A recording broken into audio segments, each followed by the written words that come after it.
Sir Ed Davey. Mr Deputy Speaker, I agree with the honourable gentleman. This bill breaks the rule of law. It is against the national interests, and my party will oppose it. Now, that might not surprise people. We have argued for Britain to be working with our European partners at the heart of Europe. But in our opposition to this bill, I'm determined we represent the views of Leave voters as well as Remain voters. For from the Prime Minister's promise that he had an oven-ready deal, to the Prime Minister's promise that he wanted a global Britain, this bill breaks those promises made to Leave voters. For if the government were to carry out its threat and breach the international treaty the Prime Minister signed himself, then it's clear there would be no deal. The oven would not even be opened.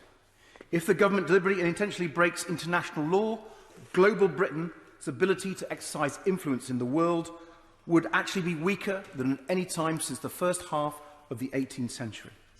As the arch-Brexiteer, a former Conservative Party leader, Michael Howard, said, what message does this send to China, to Russia, to Iran?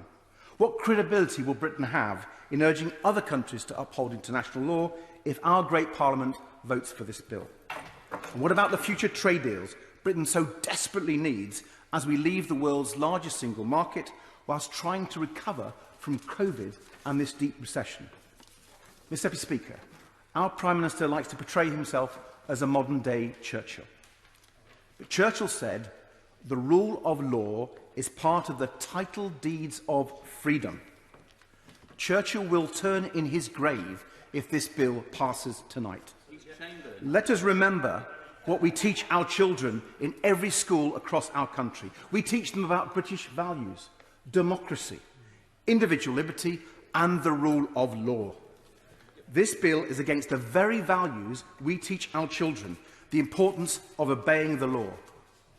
For any government to send this law-breaking signal would be appalling at any time.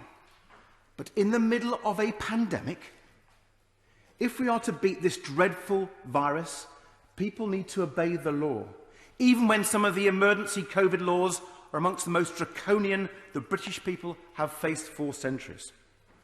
So the rule of law has never been more precious to the health of our nation.